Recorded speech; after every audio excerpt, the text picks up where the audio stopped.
팔빈당의 홍 선생님께서 이번에도 아직도 대활약을 하시는군요. 네. 아까 이거 마빈 찐빵 하니까 너무 재미있고 의미가 있는 것 같은데 네. 이분들이 전에도 우리가 그 법조계 비리가 있을 때는 묵은 때를 벗겨내려고 때밀이 타월 3,000개 보냈고요.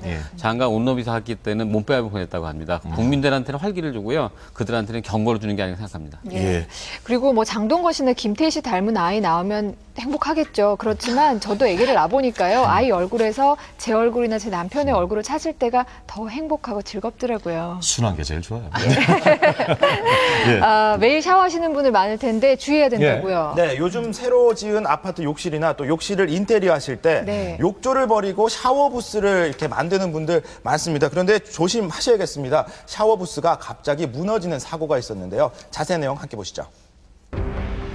일상생활에서 자주 이용하는 샤워 부스가 갑자기 깨지면서 다칠 수도 있다는 생각 해보셨습니까? 떨어지면서 그 앞 가슴부터 밑에 발등까지 상처를 입고 누구나 피해를 받을 수 있는 부분인 것 같아요. 강할 거라고 믿었던 샤워 부스의 유리, 오히려 너무 손쉽게 깨질 위험이 있다는데요. 욕실 내 샤워 부스의 안전성 여부, 지금부터 긴급 점검 들어가겠습니다. 최근 욕실 내 욕조 대신 각광받고 있는 샤워부스. 주부님들이라면 다들 관심 많으실 텐데요. 하지만 꽤 빈번하다는 샤워부스 사고. 샤워를 끝내고 나오다가 이제 다친 거로 제가 알고 있거든요. 유리가 떨어지면서 그 앞 가슴부터 밑에 발등까지 그 상처를 입고 그 향후에 병원 가가지고 이제 유리를 빼내는 뭐 이런 그 시술을 받은 거로 알고 있습니다. 목격자에 따르면 피해자는 갑자기 쏟아진 유리 파편에 맞아 가슴에서 다리까지 봉합 시술을 받았다고 합니다. 핏자국이 낭자한 당시 현장은 그날의 끔찍했던 상황을 여실히 보여주고 있는데요. 그렇다면 샤워부스는 어떤 유리로 만드는 것일까요? 대규모로 아파트를 짓는 거나 할 때는 보통은 그냥 일반 강화유리가 쓰이고 있습니다. 강화유리, 무엇이 문제일까요? 강화유리 같은 경우에는 파손이 될 경우에 파편이 비산이 되고, 접합유리 같은 경우에는 파손이 되더라도 그 모양을 형상을 유지하면서 그대로 유지가 되죠. 그렇습니다. 강화유리는 열 처리를 해서 강도엔 강하지만 깨졌을 때 접합유리에 비해 위험하다는 건데요. 일반 유리를 열로 강화시킨 강화유리와 일반 유리 사이에 필름을 넣어서 접착시킨 이 접합유리, 과연 깨트렸을 때 흩어짐의 정도는 어떨까요?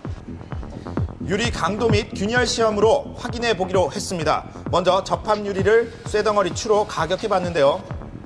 꽝 소리와 함께 중앙부터 균열이 일어나면서 전면이 금이 간 접합 유리. 필름이 유리 조각들이 그대로 필름에 붙어 있어서 덜 위험하다는 건데요. 일단 파편이 튀지는 않네요. 다음 강화 시험. 바로 순식간에 와르르 무너져 내리는 걸 볼 수 있습니다. 형태조차 남아있지 않았는데요. 간단하지만 깨지면 문제군요. 있는 채 금이 간 상태로 깨졌고, 이 강화유리는 산산조각이 나서 그대로 흩어졌습니다. 작은 알갱이 파편으로 무너지듯 깨지는 강화유리. 일반 유리에 비해선 덜 날카롭지만 100% 안전하다고 할 수 있을까요? 특히 샤워 도중에 이런 일이 벌어진다면 더 위험할 수도 있는데요.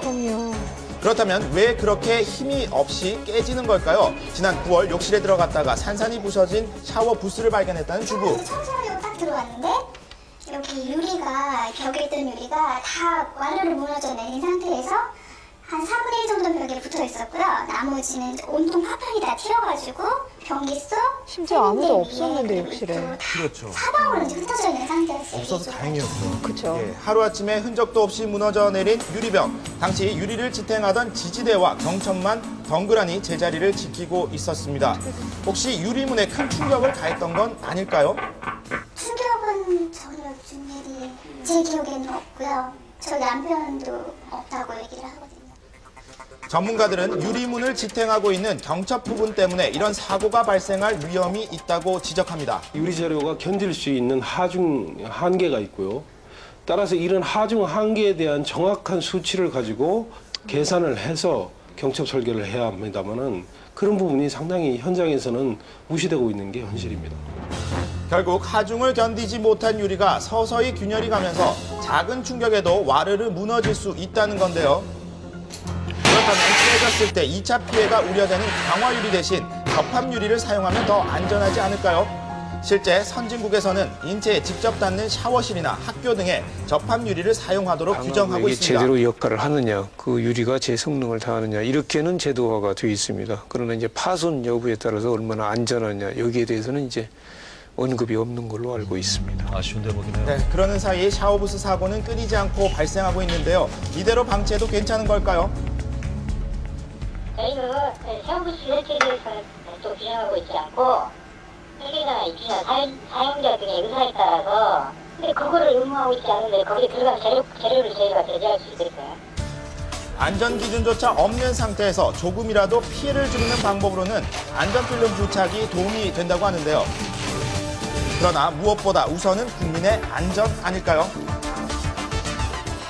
예. 네, 샤워부스에 많이 사용하는 이 강화 유리는 일반 유리에 비해서 열에 강하고 강도가 높은 반면에 모서리 부분이 약합니다. 그래서 이음새 불량으로 문짝이 틀어졌거나 모서리에 흠집이 날 경우 갑자기 이렇게 무너질 확률이 높아지는데요. 지금 샤워부스 문 한번 확인해 보시기 바랍니다. 예, 오늘 당장 이 강화 유리로 부스를 쓰시는 분들은 좀 꼼꼼하게 모서리 부분을 살펴보실 필요가 있겠습니다. 네. 안전 기준이 없는 분야가 왜 이렇게 많은지 모르겠어요. 우리 참 목욕 좋아하는 민족인데 말이죠. 맞습니다. 네. 우리 오죽한 우리말에 목욕이 한 첩의 보약보다 낫다는 말이 있을 정도 좋아하는데요. 예. 목욕을 하게 되면 일단 혈액순환이 좋아지고요. 그다음에 몸에 스트레스를 풀어주고 긴장을 풀어주고 노폐물을 제거하기 때문에 좋은데요.